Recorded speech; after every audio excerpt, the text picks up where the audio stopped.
Which should I choose? We should look for a new investment. Mora doesn't grow on trees.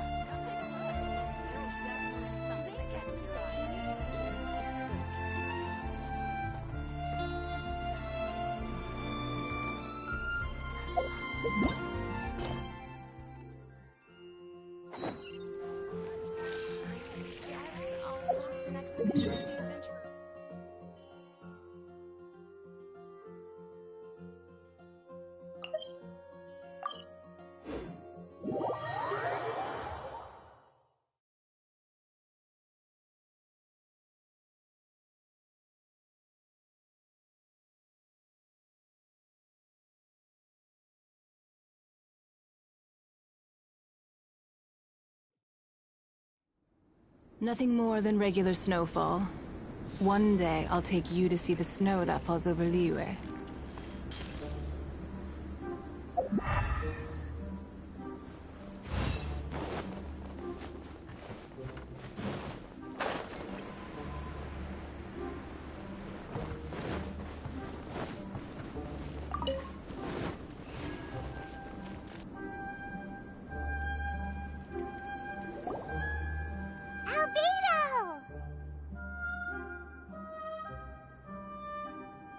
Traveler, Paimon.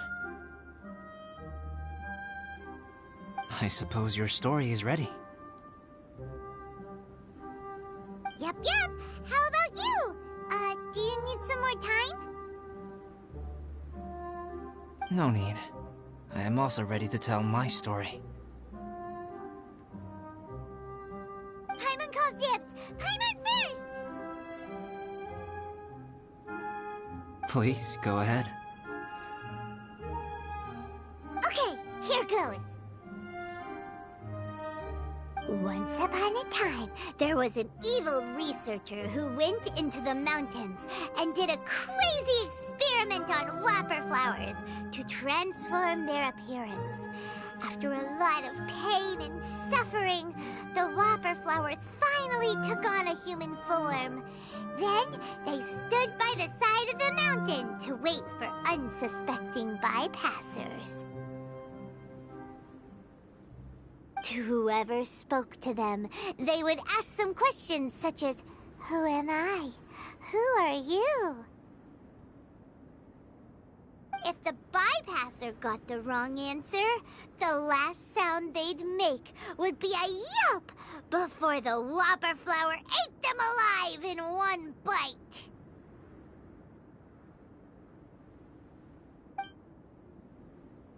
Ooh, truly frightening. What the? You two aren't scared at all! Don't go nitpicking, okay? If you didn't like the story, go write your own!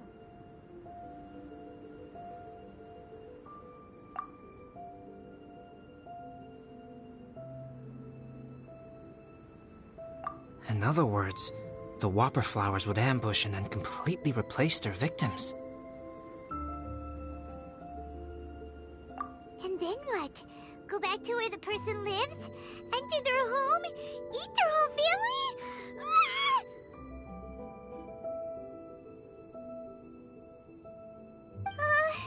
Paimon made up this story, but now Paimon's the one who's scared by it.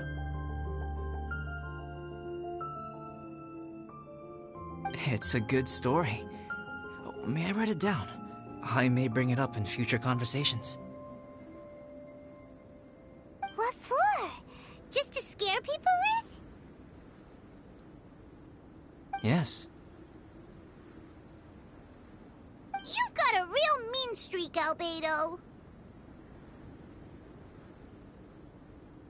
Mine is a little longer than yours. It starts with an alchemist. A great alchemist once created Subject 1. Subject 1 was her proudest achievement, and successfully blended into human society. No one ever would have thought that this friend of theirs was in fact a synthetic human. However, Unbeknownst to Subject 1, the alchemist had tried the same experiment many times before he had come into being. Some of the rejects from failed experiments had been discarded, but had not died. Subject 2 was one such failed experiment. He was swallowed by a great dragon that came to rest upon a snow-swept mountain. Many years later, he was resurrected by the dragon's mysterious power. He saw all kinds of people on the mountain, including Subject 1, who had somehow miraculously blended in among them. Never in Subject 2's wildest imagination had he thought it possible for experimental life forms such as they to deceive everyone so successfully. He saw the way humans accepted Subject 1 as a friend, witnessed their affection as they addressed him by name. This was what Subject 2 wanted. Now, all that Subject 2 desired was to replace Subject 1 and take the joy of his existence for himself. This is giving Paimon the chills. So scary. Subject 2 began to unfold his plan. He stole Subject 1's books and notes, and studied all that Subject 1 had learned from the alchemist. Subject 2 was highly intelligent, and he learned quickly. He changed his face into an exact replica of Subject 1's face. Then, he found a plant with mimicry capabilities, and transformed it using dragon blood and alchemy. And so, not only did Subject 2 transform his own appearance to perfectly match that of Subject 1, he also created a third entity, Subject 3. What? There's 3 of them now? But Subject 2 wanted to become a perfected human. So, he erased a mark in both his and Subject 3's necks. For these marks were symbols of imperfection. In my view, it was probably a subconscious act, an instinct.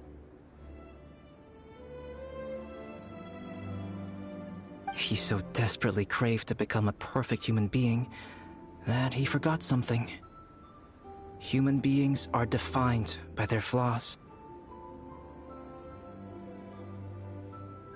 Subject 2's plan was meticulously crafted. Subject 3 would draw Subject 1's attention. After Subject 1 disposed of Subject 3, he would assume the threat had now disappeared and would let his guard down. The next moment that Subject 1 was alone, Subject 2 would make his move. He would eliminate Subject 1 and become the only one remaining. He would secretly replace the Subject 1 of everyone's memories and inherit his identity, residence, clothing, sword, name, and friends.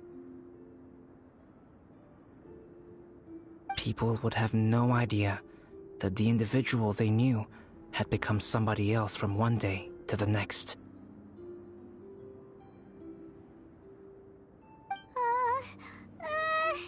This is way too scary. Paimon's never gonna be able to trust anyone again.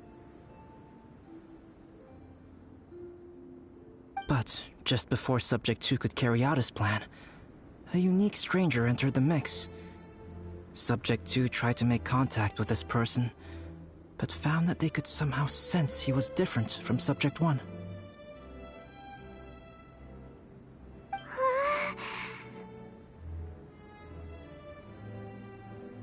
What's wrong? Are you scared? What happened then? What happened to the stranger? He became a new stage in Subject 2's plan. One more person that Subject 2 had to dispose of. It's as if there were 3 identical roses in a garden. Only one of the 3 was a fine specimen, while the other 2 were defective specimens that bore poisonous thorns. In all the world, only the gardener who tended to them could tell which was the good specimen. People do not like poisonous plants. Only a perfect rose can fetch a high price. If the inferior specimens wanted to conceal the fact of their worthlessness, they would have to take the gardener out of the picture, using their poisonous thorns. This is exactly what Subject 2 was thinking. So, he hid in the shadows and waited patiently. Maybe soon, he would get his chance to become truly human.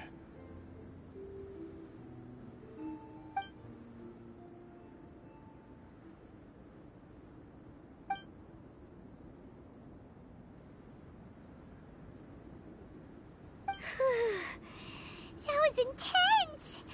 So what happened after that? Did Subject 2's plan succeed? Paimon can't bear thinking about it! Fortunately, it is just a story. And even in this story, Subject 2 did not succeed. But you can never let your guard down on Dragonspine. Monsters mutated with Durin's power and blood are also creatures of Rhine-Daughter, just like me. You must beware of all such creatures.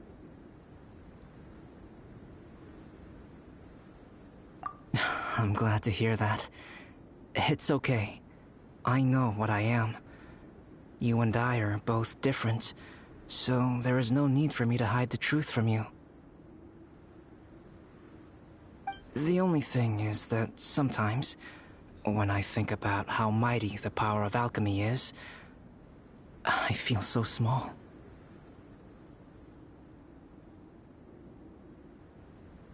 As beings who set foot in this world, how arrogant are we in desiring to control our destiny, and in desiring to create?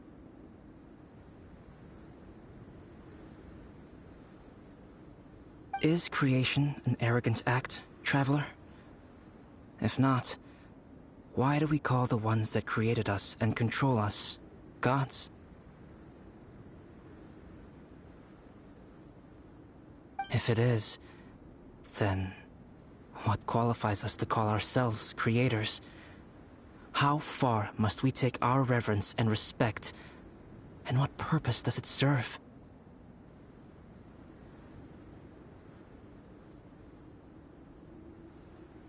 Nothing special, but whenever I think about it, I feel a twinge of grief.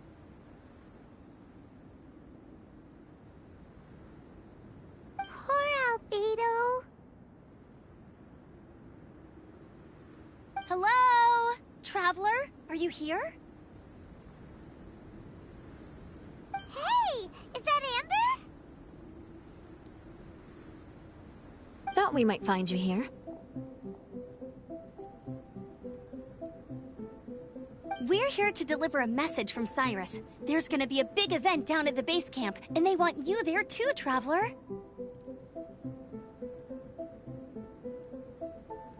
Winter camp is nearing its end. Apparently, even provisional instructors are required to attend.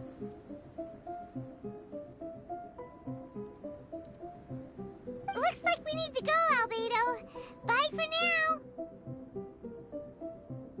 Then I won't keep you. I have some things to attend to here, so forgive